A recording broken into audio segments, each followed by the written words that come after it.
할렐루야. 오늘 이 부에 오신 여러분들 주의로 환영하고 축복합니다. 이제 봄이 오고 있습니까? 왔습니까? 네, 우리 좌우에 한번 보면서 인사하겠습니다. 봄이 왔습니다.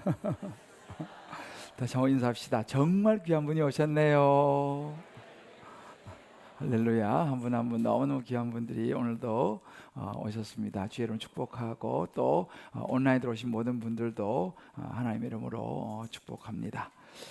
우리가 살고 있는 시대에 대해서 이 기독교 전문가들이 큰 틀에 두 가지를 이제 평가를 하는 것을 보았습니다. 하나는 뭐냐면 탈교회 시대입니다. 이 무슨 말인가 하면 사람들이 이제 교회 중심의 신앙생활을 하기보다는 여러 이유로 이제 교회를 떠나가는 그런 시대, 탈교회 시대, 온라인으로 뭐 등등 여러 가지로 이제 그런 시대에 우리가 살고 있다는 거와 또 하나는 더 근본적인 문제입니다. 탈가정의 시대입니다. 이 탈가정의 시대라고 하는 것은 급속하게 가정이 해체되고 이 가족 간에도 믿음과 신뢰가 무너지고 부부 간의 갈등, 또 자녀와 부모의 단절, 또 형제 간의 다툼, 또 가정 안에서 이 평안보다는 이 여러 가지 불화와 이 아픔, 또 그러다 보니까 서로에 대한 무관심, 이런 것들로 이제 가정이 흔들리는 시대에 우리가 살고 있다. 그래서 탈가정의 시대다, 이렇게 이제 분석을 하는 것을 들었습니다. 자, 이렇게 우리가 살고 있는 이 시대는 이 가정이 흔들리고 있다는 것입니다. 그럼 우리가 어떻게 될 것인가라는 거죠.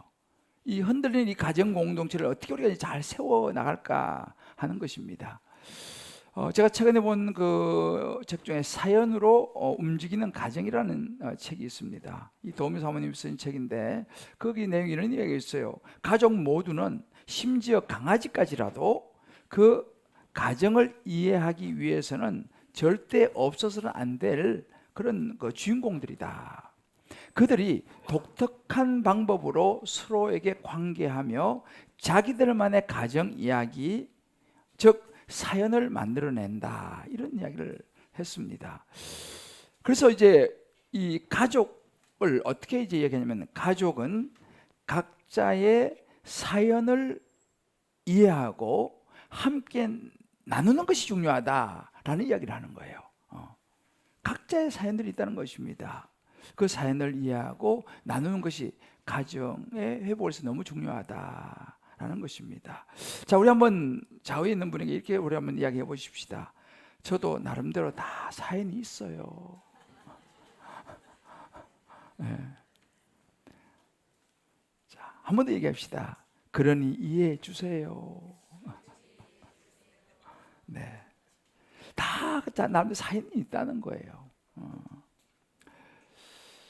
이 책에서 상당히 제가 인상 깊었던 것은 뭐냐면, 가정이 각자의 사연이 있는데 그 사연으로 인해서 흩어질 수도 있지만 오히려 그 사연이 다시금 하나로 모이게 하는 힘이 될 수도 있다라는 이야기였습니다.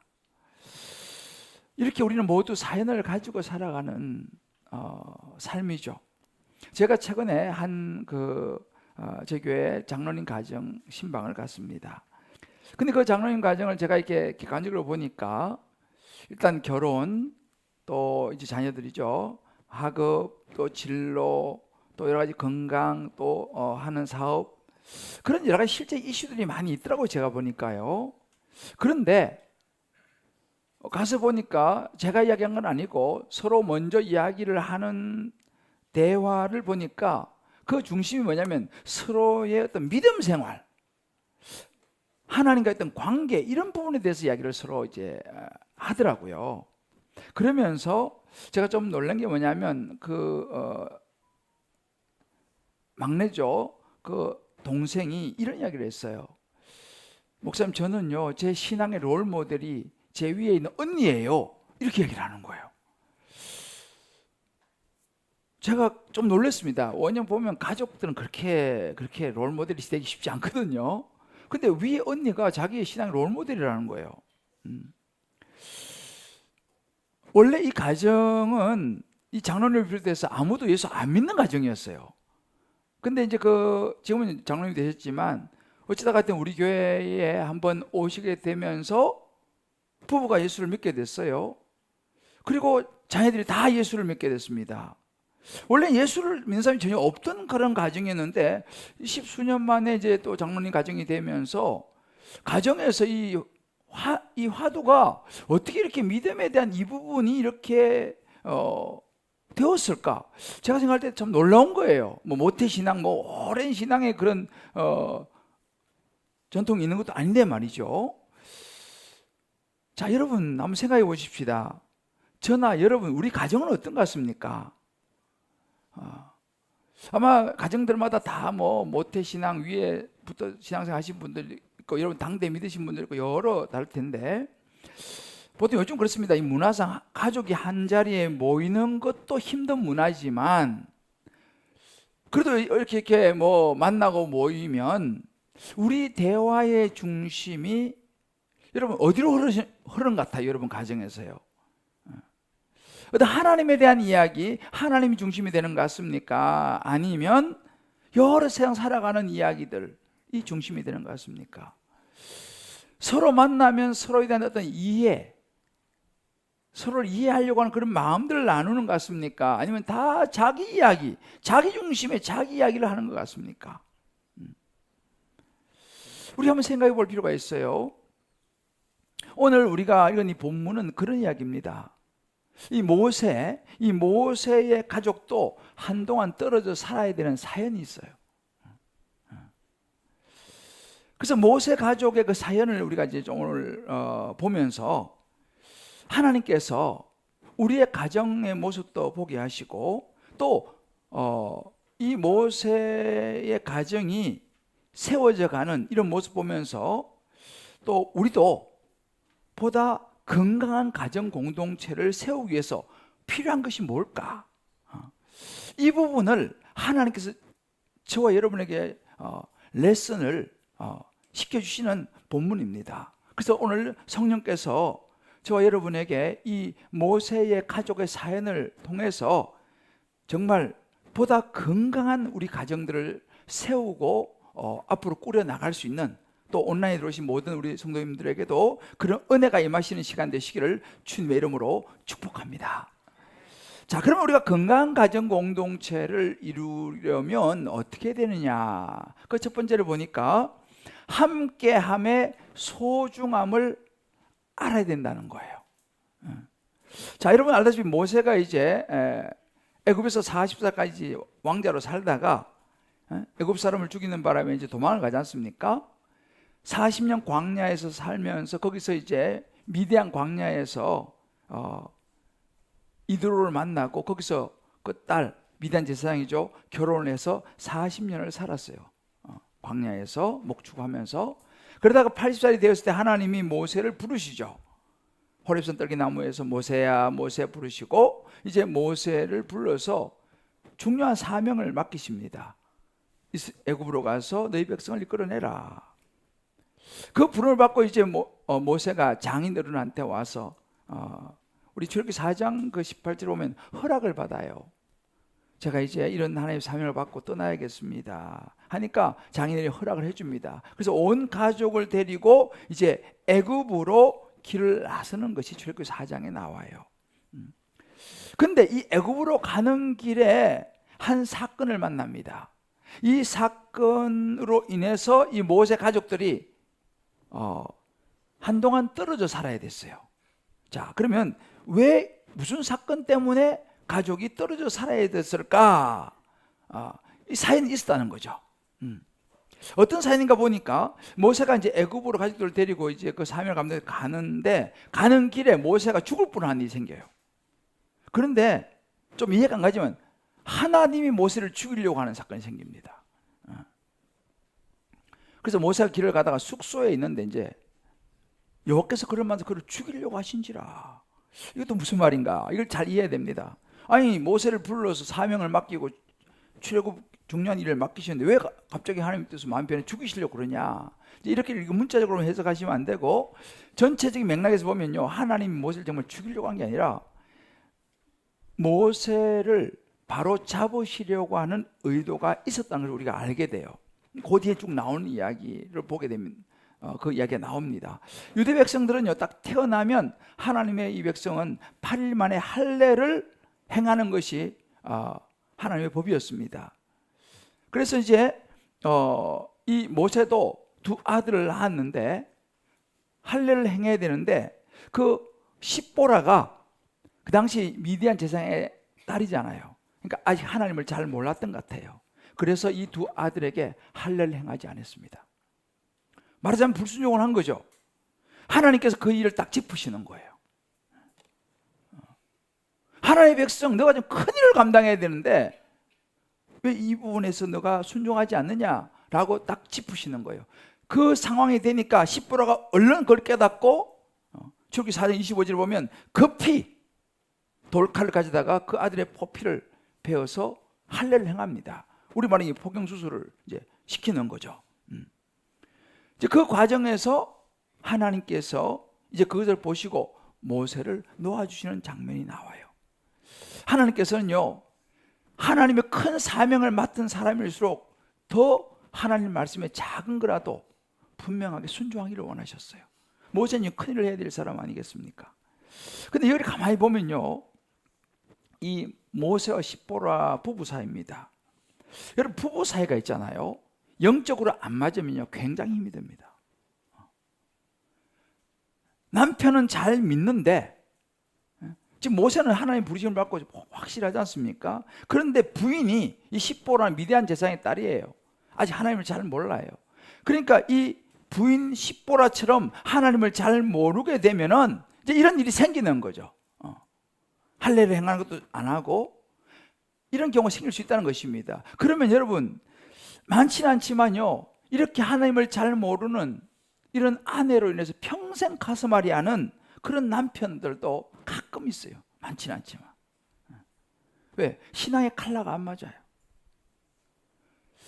뭐 연애할 때야 뭐 다 좋죠. 연애할 때는 다 좋은데 막상 결혼하고 살아보면 이게 참 힘든 경우가 많습니다. 그래서 우리가 이 젊은이들이 정말 예수 믿는 사람을 만나야 되는 이유가 여기 있어요. 연애할 때는 몰라. 물론 이제 사실은 많은 경우가 반대인 경우예요. 남편이 이제 하나님을 모르는 경우에 평생 부인들이 참 힘들게 기도하면서 살아가야 되는 그런 경우가 참 많이 있습니다. 지금 모세와 십보라의 이런 경우를 보면서 우리 그런 생각을 해볼 수 있는데요. 아무튼 이 학자들은 이 일을 겪으면서 이 모세가 아무래도 이제 내가 이 출애굽이라는 큰 사명을 내가 완수해야 되는데 계속 이 가족들을 데리고 내가 다니는 것이 아무래도 어렵겠다라고 생각했다는 거예요. 그리고 또 한편은 보호 차원에서 자기 아내 십보라하고 자녀들을 친정 장이 이들에게 돌려 보냈다라고 학자들은 보통 이해를 합니다. 그렇게 가족이 이제 떨어지게 된 거예요. 떨어지고 이제 시간이 이제 제법 흘렀습니다. 그런 어느 날 이 장인 이드로죠. 장인 이드로가 이제 딸하고 손자들은 집에 와 있지만 사위가 이제 그런 일을 하고 있으니까 아마 들리는 소문으로 조금씩 아마 계속 듣고 있었던 것 같아요. 소문이 빠르지 않습니까? 모세가 이스라엘 백성들을 이끌고 출애굽을 했다라는 이야기도 들었고, 또 최근에는 이 르비딤에서 아말렉, 이 광야의 도적 같은 힘센 이 아말렉이 공격을 해가지고 그와 그들과 싸웠다는 소문, 그리고 이겼다라는 이야기를 아마 이드로 장인이 들었던 것 같습니다. 이제 이 정도면 좀 이제 안정이 됐거니 생각을 했는지 이드로가 무슨 생각을 하냐면, 야, 이거 내 딸하고 이 손자들이 사위하고 떨어져 있는 것이 이게 별로 제법 떨어진 지도 벌써 여러 달이 지났으니까 별로 좋지 않다라는 생각을 한 것 같습니다.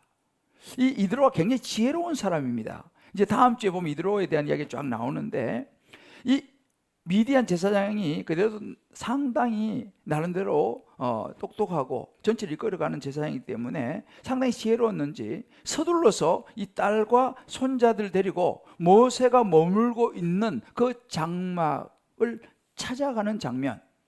그래서 이 모세와 가족과 만나서 가족을 데려다 주는 그 장면, 오늘 우리 읽었던 그 본문이에요. 그러니까 장이 이대로가요. 가족은 함께 있어야 된다라고 하는 이 부분을 굉장히 중요하게 생각하는 것을 우리가 보게 됩니다. 여러분, 이 부분이 굉장히 중요한데요. 우리가 신약에도 마찬가지입니다. 신약에 와도 바울도 이 중요한 레슨을 주고 있어요. 특히 고린도전서 7장 5절 같은 말씀 여러분 많이 들어보셨겠습니다만은, 바울이 이 고린도 교회 성도들에게 그 당시 여러 상황들이 있었습니다만은 이렇게 말합니다. 서로 분방하지 말라. 다만 기도할 틈을 얻기 위해서 합의상, 이 말은 서로 합의를 한다는 거예요. 아무리 기도한다 하더라도 부부가 서로가 대화해서 조율이 안 되면 안 되고, 합의해서 오케이 좋습니다. 그러면 합의가 되면 얼마 동안은 분방을 하되 다시 빨리 합하라. 왜냐하면 이는 너희가 절제하지 못함으로 말미암아 사탄이 너희를 시험하지 못하게 하려 함이라 라고 바울이 분명히 고린도 성도들에게 이야기를 합니다. 다시 말하면 이 분방은 안 된다, 좋지 않다. 단 부부가 분방이라는 것은 각방을 쓰는 거예요. 각방을 쓰는 것이 유일하게 허용되는 것은 뭐냐면 기도하기 위해서, 하나님의 중요한 사역을 하기 위해서 서로 그것도 합의해서, 그것도 얼마 동안만 떨어져서 살 수 있다는 예외 조항이 여기 하나 들어있는 것입니다. 그래도 그것이 안 좋기 때문에 되도록이면 기도가 끝난 대로, 사역이 끝난 대로 빨리 합해라는 거예요. 왜 그러냐? 시험에 든다는 거죠. 이 남자들은 혼자 놔두면 안 된다 이거예요. 그래서 빨리 합해야 된다, 이런 이야기입니다. 그러니까 여러분들, 이거 제가 가끔씩 말씀드리지만 이 각방을 쓰는 것은요 성경적으로 안 맞습니다. 물론 부부 사이에 또 특별한 사연들이 있을 수 있어요. 그럼에도 불구하고 성경은 분명히 이렇게 말하고 있다는 것을 우리가 알아야 됩니다. 각방을 써서는 안 되고 분방을 해서는 안 된다. 서로 다 대화하고 조율해서 다시 합방을 해라라고 성경이 가르쳐주고 있어요. 자, 옆에 분에게 한번 서로 한번 격려하십시다. 성경이 말합니다. 각방은 성경적이 아니라고 말합니다. 코를 골아도 좀 참으라고 합니다. 이건 우리가 분명히 알아야 됩니다. 여러분들 중에 요즘 현대인들은 자꾸만 편리에 의해서 자꾸만 각방을 쓰고 이렇게 하는데요, 이건 성경적이 아니라는 거예요. 왜요? 사단이 틈탈 수 있다 말입니다. 아담과 지난주에 봤지 않습니까? 혼자서는 안 된다는 거예요. 아담과 하와가 같이 있을 때 사단이 온 게 아니고, 아담과 하와가 잠시 떨어져 있을 때에 사단이 뱀의 모양으로서 하와를 유혹해서 선악과를 따먹게 하지 않습니까? 그래서 부부는요, 죽어도 같이 죽고 살아도 같이 살아야 돼요. 할렐루야. 아멘이 시들하지 않습니까? 우리가 마음에 새겨야 될 중요한 레슨이에요. 여기 지금요, 성경 굉장히 구체적입니다. 특별히 부부의 경우는 어떤 경우라도 함께 해야 한다는 거예요. 근데 현대 이 사회 구조상 피치 못할 상황에서 자녀 때문에 부부가 얼마 동안 떨어져 사는 경우가 있어요. 그렇지만 굉장히 이 부분에 신중해야 됩니다. 제가 성경 보면서 참 눈여겨본 게 뭐냐면, 다윗은요 도망 다니면서도 부인 데리고 다녔어요. 도망 다니면서 부인 데리고 다녔습니다. 왜 그랬을까요? 다윗은 여자에 약하거든요. 다윗 여자에, 나중에 바세바 때문에 넘어갔지 않습니까? 여자 약한 남자들은 절대 혼자 있어서는 안 돼요. 우리 남자분들이 표정 관리하시는 것 같아요. 남자 약한 여자는 절대 혼자 있어서는 안 됩니다. 자, 우리 가족들은 옆에 손잡아요. 가족들. 가족 아닌 사람이 있어요. 형제끼리 혼자 오신 분 잠깐만, 손 딱 잡았습니까? 죽어도 같이 죽읍시다. 살아도 같이 살아야 합니다. 죽거나 살아 같이 갑시다. 할렐루야. 이게 성경이 얘기하는 거예요. 남편이 없는 분은 다음 남편 데리고 오시기 바랍니다. 가족은요 함께 있어야 돼요. 물론 이제 자녀가 장성해서 출가를 한다든지 특별한 어떤 경우에는 가족도 또 이렇게 뭐 공부를 하러 간다든지 뭐 이런 상황이 생기면 어쩔 수 없지만, 하나님은요 가족들은요 부부와 자녀들이 출가하고 할 때까지는 같이 살아라는 거예요. 그게 하나의 본래 목적입니다.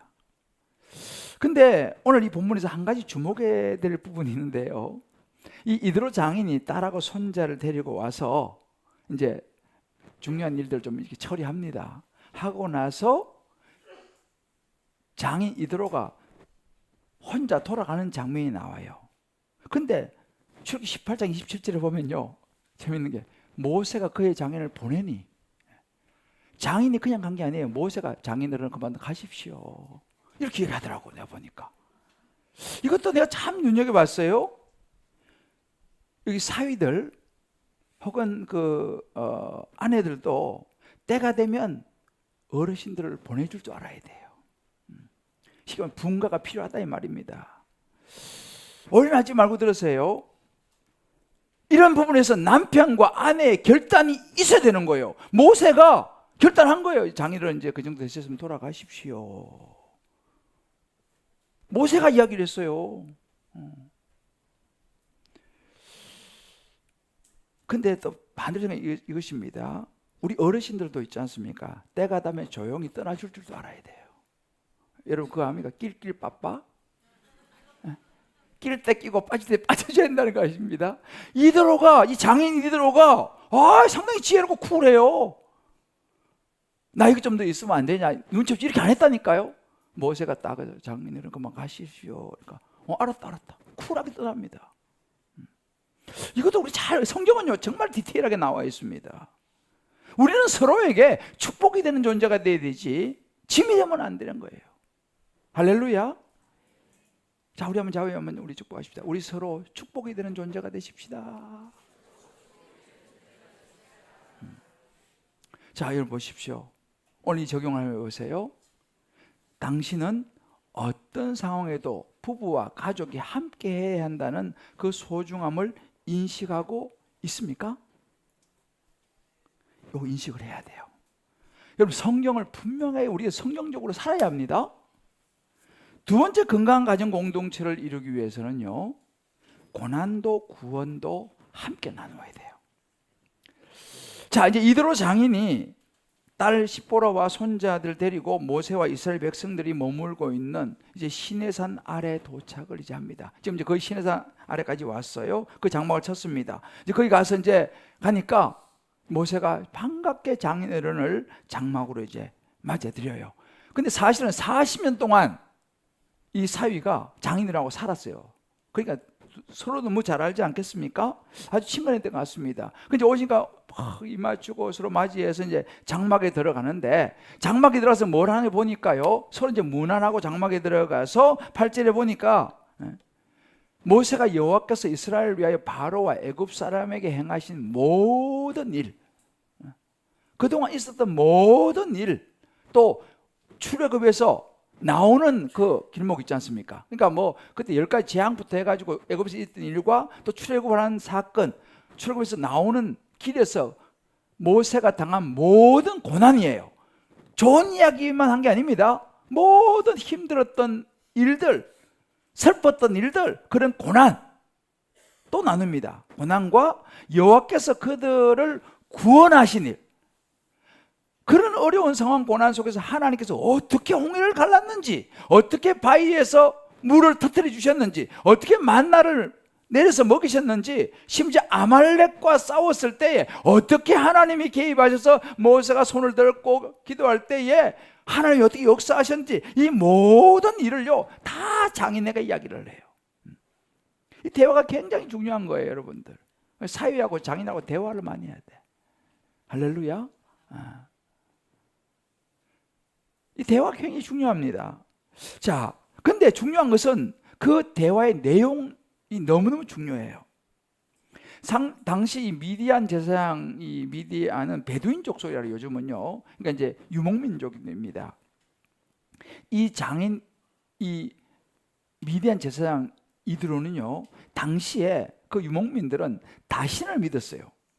그러니까 지금 모세가 이스라엘 백성이 믿는 유일신 엘로힘의 하나님, 창조주 하나님, 구원의 하나님을 믿은 게 아니고 그냥 신은 많다, 뭐 하나님도 뭐 그중에 한 사람이겠지, 이 정도로 믿음을 보통 당시에 미디안 사람들은 가지고 있었어요. 그러니까 이 미디안 제사장이었던 이 이드로도 사실은 하나님을 제대로 믿었다는 것은 확실치 않아요. 그런데 어떤 일이 벌어지냐면 모세와 이야기를 장막에서 막 나누잖아요. 모든 이야기를 나누면서 이드로가 그걸 쫙 들어보면서요, 가슴이 뜨거워지는 거예요. 이야, 하나님이 그랬단 말이야. 와, 그 하나님 하면서 이 막 이야기를 들으면서 막 가슴이 뜨거워지고 기뻐하면서 막 찬송합니다. 그러면 11절에 이렇게 고백합니다. 이제 내가 알았도다. 여호와는 모든 신보다 크심으로 이스라엘에게 교만하게 행하는 그들을 이기셨다. 여기서 내가 알았도다는 말은 뭐냐면요, 그냥 지식의 알미 아니에요. 내가 하나님을, 자기는 직접 경험한 건 아니에요. 근데 모세를 통해서 하나님을 내가 경험하듯이 안다는 거예요. 이야, 하나님 그러신 분이구나. 그러면서 무슨 이야기냐면 중요한, 여호와는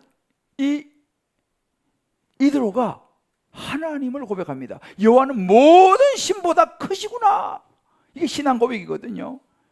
이야, 그 하나님, 최고의 크신 하나님, 여호와 하나님, 창조 하나님이시구나. 이것을 이드로가 모세의 이야기를 듣고 깨닫고 받아들이는 거예요. 믿게 되는 것입니다. 이게 굉장히 중요한 부분이에요. 모세와 나눈 대화를 통해서, 그 영적인 교제를 통해서 이드로가 하나님을 만난 거예요. 여러분 보세요. 이게 되게 중요한 대목입니다. 가족이라는 것은요, 바로 이렇게 내가 경험한 하나님을 나눠야 된다는 거예요. 그러니까 우리 자녀들에게 마찬가지죠. 내가 경험한 하나님을 전해줘야 된다는 것입니다. 내가 만난 하나님을 자녀들에게 알려줘야 된다는 것이죠. 좋은 일만 아니죠. 지금까지 내가 살아오면서 힘든 일도 있죠. 어려운 일도 있죠. 우리가 여러분, 예수 믿으면 무조건 잘 되고, 예수 믿으면 무조건 대박 나고, 무조건 대학에 합격하고, 병도 안 걸리고, 예수 믿으면 모든 일이 잘 됩니까? 그렇지 않잖아요. 예수 믿으면 모든 일이 다 풀리는 거 아니잖아요. 예수 믿어도 때로 병이 걸리기도 하고, 예수 믿어도 대학 떨어지기도 하고, 예수 믿어도 취업이 안 되기도 하고 말이죠. 예수 믿어도 실패하기도 하고, 그렇지 않습니까? 우리가 실제로. 그런데 우리 자녀들에게 이 모세가요, 아이고 여기까지 오는데 고난이 없었습니다, 참 좋았습니다, 이렇게 말하지 않았어요? 많은 고난을 이야기했어요. 이렇게 어려운 일이 많았습니다. 그런데 거기서 끝난 것이 아니라 구원의 하나님을 이야기했어요. 야, 그때마다 하나님께서 어떻게 바위를 터뜨려서 물을 냈는지, 어떻게 홍해를 갈랐는지, 어떻게 만나를 내주신지, 하나님의 구원의 하나님을 모세가 같이 이야기를 한 거예요. 저도 마찬가지로 이제 자녀들을 키우고 있습니다만은, 이제 애들 조금씩 크면서 시간이 나는 대로 자꾸만 제 인생에서 역사하신 하나님을 이야기 자꾸 해주려고 그래요. 어떻게 아빠가 목사가 됐는지, 아빠가 공부할 때 어떤 식으로 공부를 했는지, 그 공부 과정 속에 힘들 때 많은데 하나님이 어떻게 역사하셨는지, 결혼을 어떻게 했는지, 정말 그 가운데 하나님의 은혜, 하나님의 역사하심이 아니면 안 되었다라는 이야기를 저도 틈만 나면 이야기해 줍니다. 좋은 이야기만 하는 게 아니죠. 그 안에 많은 힘들었던 이야기, 기적 같은 이야기. 여러분, 우리가 모세를 보면서 깨닫는 게 뭐냐면, 힘든 일도 자녀에게 나누어야 되는 거예요. 가족들하고 힘든 일도 나눠야 됩니다. 근데 우리나라는 이 유교 사상에 좀 그런 게 있어서 그런지 이런 거 쉽지 않아요. 그냥 자녀들한테 뭐 좋은 것만 이야기하고 안 좋은 거, 아이고 뭐 안 좋은 것까지 이야기할 필요 있어. 부부 사이도 마찬가지예요. 좋은 것만 이야기하고 안 좋은, 아이고 뭐 생각하는 거예요. 뭐 나만 고생하면 되지, 뭐 힘든 일을 뭐 부인도 알아야 돼. 그런데 그것만 생각하면 그렇지만, 그 가운데 역사하신 하나님의 구원의 역사가 같이 간다면 같이 나눠야 될 줄 믿습니다. 어려운 일이 있어야지 하나님이 역사하신 걸 이야기 나올 거지 않습니까? 어려운 일이 없으면 뭐 하나님 이야기가 건덕지가 없잖아요. 제가 최근에 이제 출간한 책이 넘어진 제자 훈련 넘어서기라는 책을 출간했습니다. 이 책은 어찌 보면 제 개인적인 목회 16년 개척해서 16년에 참 참회로울 것 같은 책에 부끄러운 이야기들이 많이 들어있습니다. 그래서 내가 목사로서 정말 솔직하게 하나님 앞에서 제가 또 많은 목회자들 또 제자 훈련하는 분들을 위해서 내가 기도하면서 이 책을 썼어요. 그리고 많은 분들이 이 책을 보면서 제자 훈련에 대한 생각을 많이 하고 있고 제가 이제 또 이렇게 초청받아 강의도 이제 하게 되는데요. 그 책에 보면 정말 저의 많은 이야기가 들어있어요. 부끄러운 이야기, 차마 하고 싶지 않은 이야기들이 들어있어요. 근데 이번에 청년부의 제자훈련을 이제 하는데 청년부 목사가 내가 그런 말도 안 했는데 이 책을 청년부 제자훈련생들이 다 읽히겠다는 거예요. 그래서 오케이 뭐 그렇게 하라고 했는데 문제는 그 10명 중에 우리 아들이 있다는 것입니다. 근데 그 생각이 드는 거예요. 이 아들이 이제 그거 보면 아빠가 16년 목회하면서 어떤 일을 겪었는지 뭐 제일 부끄러운 이야기 다 들어있지 않습니까? 야, 이 아들이 이 책을 읽으면서 어떤 생각을 할까? 이 생각이 드는 거예요. 그런 한편으로 참 감사한 게 뭐냐 하면 이제 그 책을 읽으면서 그 책이 출간돼도 우리 아들은 안 보더라고. 근데 이번에 이제 훈련 받으니까 이제 봐야 되지 않습니까? 그러나 그걸 보게 되면 그 책 속에 아빠의 민낯을 보게 되겠죠. 아빠가 당한 여러 가지 고난도 보게 되겠죠. 어쩌면 저한테 부끄러운 것을 보여주고 싶지 않은 부분이 있지 않습니까? 그런데 저는 무슨 생각을 하면 그래 좋다 감사하다. 왜? 거기에 부끄러운 이야기만 들은 게 아니라 하나님의 역사하심이 하나님이 어떻게 아빠를 이끌어 왔는지 그리고 그 가운데 제가 하나님을 향한 신앙 고백이 들어있거든요. 내 자녀도 알고 믿어야 될 하나님에 대한 이야기가 들어있기 때문에 저는 참 이번에 감사했어요. 우리 형님 목사에게 그 책을 읽히는 걸 보면서요. 왜요? 내가 만난 하나님을 내 자녀도 날 만나기를 원하거든요. 내 자녀도 알기를 원하거든요. 경험하기를 원하거든요. 지난주 우리 교회에 요즘 수요 예배가 이제 시작돼서 얼마 안 됐는데 참 좋습니다. 시간 되신 분들 다들 오세요.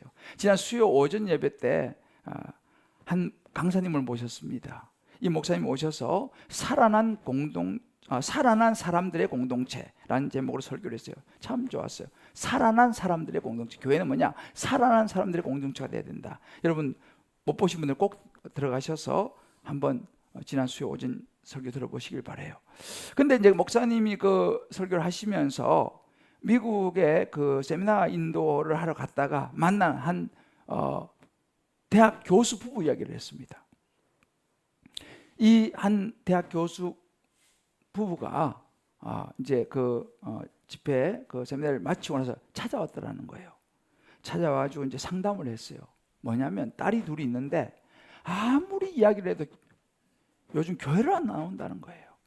그래도 옛날에는 좀 교회 다녔는데 코로나로 한 번씩 교회를 이제 안 나가기 시작하면서 지금은 아무리 이야기해도 교회를 안 오려고 인터넷으로 보는 것이 익숙해져 가지고 교회를 안 온다는 겁니다.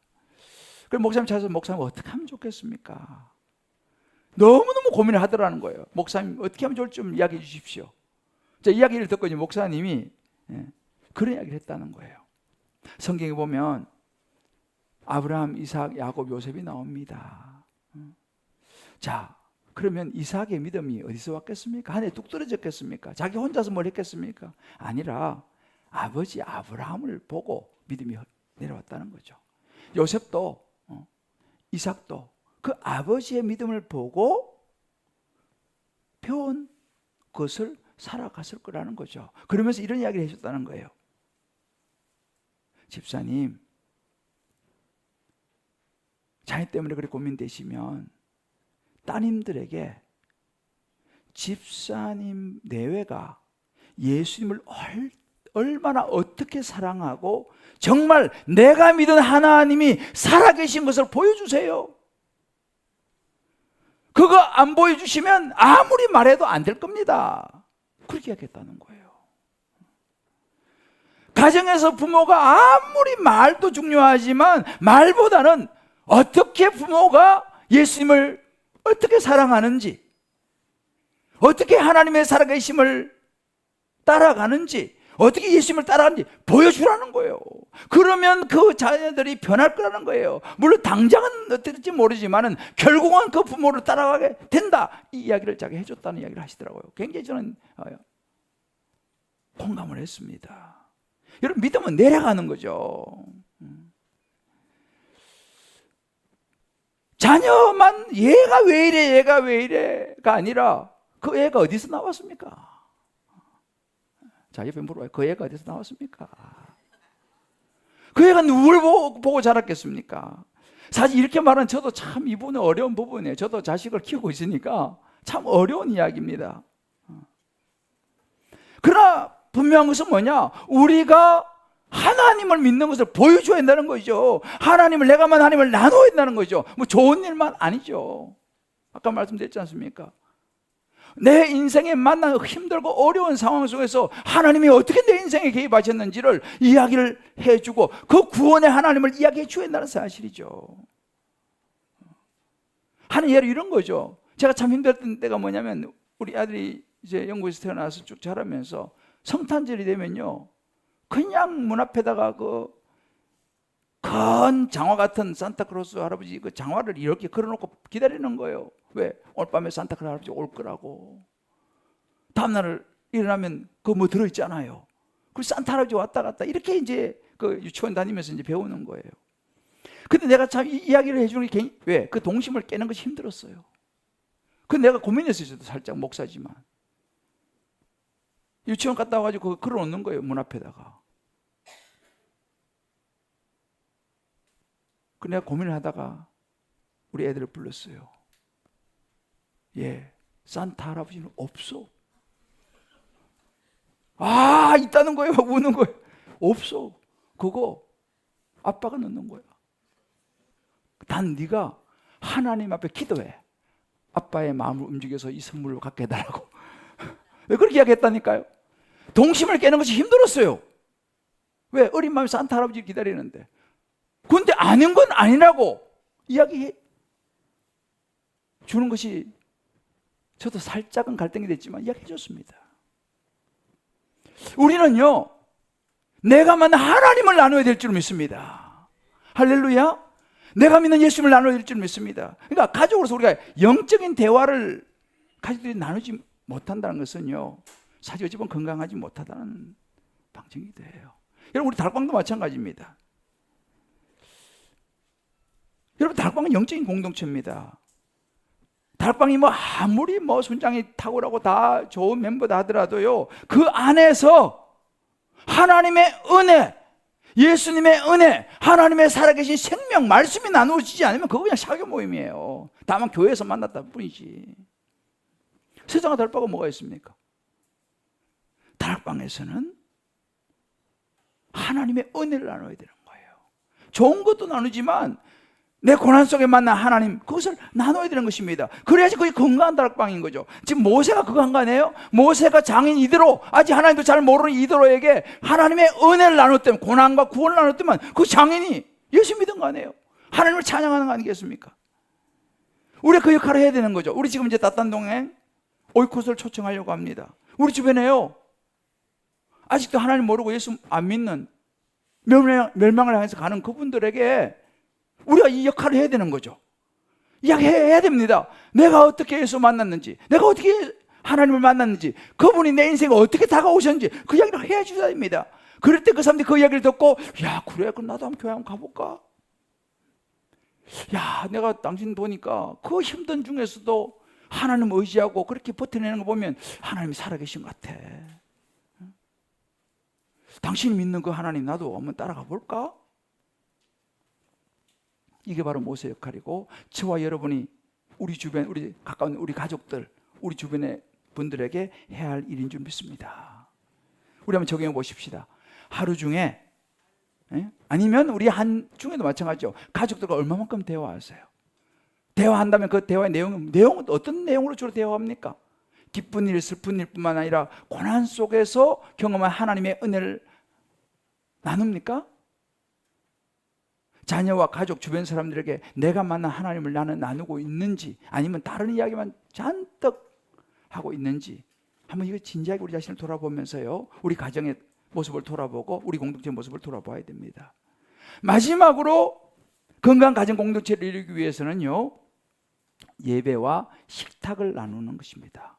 자, 이드로가 이제 모세 만나 대화하고 하나님 역사하심을 듣고 신앙 고백을 합니다. 야, 모든 신들 중에서 가장 크신 엘로힘의 하나님, 야훼 여호와 하나님이구나 라고 하나님을 만나고 난 다음에 제일 먼저 이드로가 한 일이 뭐냐면 하나님 앞에 찬송하면서 하나님 앞에 제사를 드렸어요. 우리만 예배를 드렸습니다. 번제물, 희생제물을 가져와 가지고 예배를 드렸습니다. 그리고 나서 한 게 뭐냐면 장로들과 함께 하나님에서 떡을 먹었어요. 식사를 합니다. 이 식사라고 하는 개념은요, 공동체에서 하나님에서 한 형제가 되었다라는 그런 의미가 있어요. 자, 이런 보십시다. 우리가 이것이 우리 가정에서 우리 자녀에게 보여줘야 될 굉장히 중요한 부분이에요. 성령 충만한 사람, 누가 성령 충만한 사람입니까? 사도행전 2장에 보면 오순절 마가다락방에 성령 충만이 임했을 때에 그때 어떤 초대교회 성도들이 뭘 했습니까? 사도행전 2장 42절에 보면 서로 사도의 가르침을 받고 교제하고 떡을 뗐어요. 기도를 서로 같이 했습니다. 혼자 아닙니다. 서로 기도했습니다. 46절을 보게 되면 어떻게 합니까? 날마다 마음을 같이 성전에 모이기로 힘썼어요. 성령 충만한 사람은 혼자 있지 않습니다. 성전에 모이기로 힘씁니다. 하지만 예배 자리에 힘쓰는 거예요. 또 집에서 떡을 뗍니다. 기쁨과 순전한 마음으로 음식을 나눠 먹고 함께해요. 혼자 아닙니다.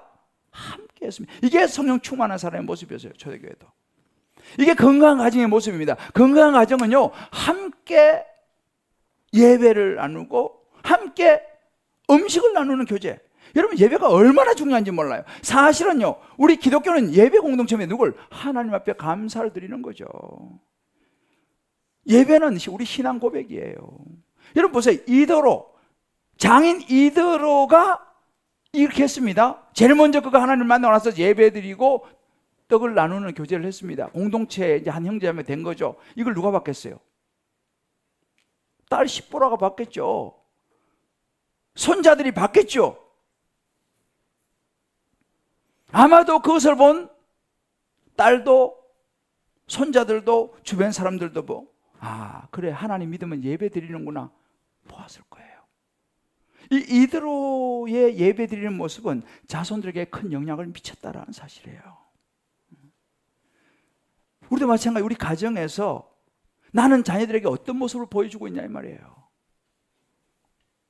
세상적인 많은 것 중요하지만 우선 자녀들이 나를 보면서 그래, 예배는 절대로 빠져서는 안 되는 일이고 하나님을 예배하는 것보다 더 중요한 것은 없어 라고 느끼는 모습을 내가 자녀들에게 보여주느냐라는 거예요. 가끔 이런 분들이 계시더라고요. 주일날 애들 여기는 애들 교육에 너무 관심이 많으니까 주일날 애들 데리고 유적지를 다니는 분들도 있어요. 유적지 중요한 데 가가지고 설명해주고 참 대단하시더라고요. 난 그 나쁘다고 보지 않습니다. 그러나 문제는 생각해 보세요. 주일날 예배 드려야 되는데 예배 안 드리고 유적지를 다니면서 애들한테 견문을 넓혀주고 다 한다고 칩시다. 그러면 그 아이들이 뭘 배우겠습니까?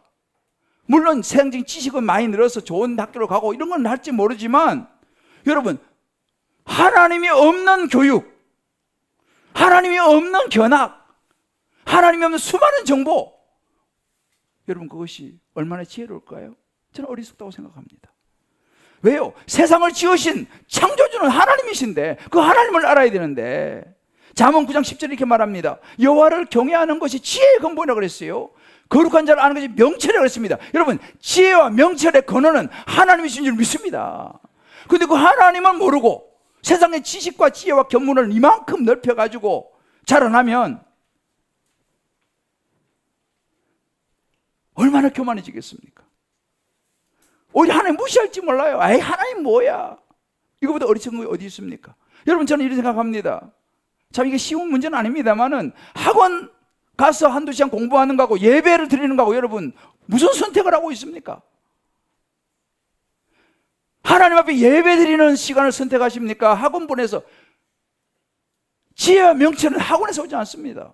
우리 인생은 누가 책임집니까? 저는 하나님이 책임진다고 확신합니다. 학원도 중요하지만 예배 우선을 둬야 되는 거예요. 예배 목숨 거는 걸 보여줘야 됩니다. 부모가. 그런 면에서 정말 피치 못할 일이 아니면 온라인보다는 현장에 와서 예배드리는 모습을 보여줘야 돼요. 자녀들에게요. 이것이 건강한 가정 공동체의 모습인 것입니다. 우리 한번 적용해 보십시다. 여러분, 가정에서 가족 예배 드리고 있습니까? 일주일에 한 번, 아니면 짧게라도, 바쁘니까 다들 함께 말씀을 나누고 식탁 교제를 갖고 있습니까? 한번 생각해 봐야 돼요. 일주일 동안 나는 우리 자녀들하고 얼마나 영적인 대화, 말씀, 때로는 큐티 내가 일주일에 한 번이라도 나누느냐. 저도 이 말씀 묵상하면서 또 저 자신도 많이 돌아봤습니다. 저도 자녀가 있으니까. 목사라고 해서 제대로 되는 게 아닙니다. 아, 그렇구나. 좀 더 말씀을 붙들고 그냥 큐티하고 뭐 훈련 받으니까 그냥 놔둘 게 아니라 내가 좀 더 이거에 신경을 써야겠다라고 저도 사실 생각을 해봤어요. 지난 금요일도 보니까 청년들이 금요기도에 많이 나왔어요. 우리 아들이 안 보이더라고. 목사라고 제대로 되는 게 아니다라는 사실이에요. 그렇다면 이제 우리 한번 결단해 보십시다. 한 가지씩이라도 여러분 결단해 보시길 바래요. 달방에서 한번 나눠보시고 가족들에게도 한번 나눠보시고, 자, 건강한 가정 공동체를 위해서 우리에게 지금 필요한 것이 뭔지 꼭 결단하시길 바래요. 사랑하는 성도 여러분, 가족은요 말씀 안에서 함께 거야 돼. 말씀 안에서. 그리고 말씀을 나누는 공동체가 돼야 됩니다. 저는 이 모세 가정 이드로 장인을 보면서 참 많은 걸 깨닫습니다. 우리 가정을 내가 어떻게 끌고 가야 할 것인가? 지금 우리 가정의 현 주소는 어떤가? 내가 정말 얼마만큼 내가 살아계신 하나님을 나누고 있는가? 자녀들이 더 크기 전에 하셔야 돼요. 더 크기 전에. 크면 클수록 쉽지 않아요. 그렇지만 다 컸다고 포기하지 마세요.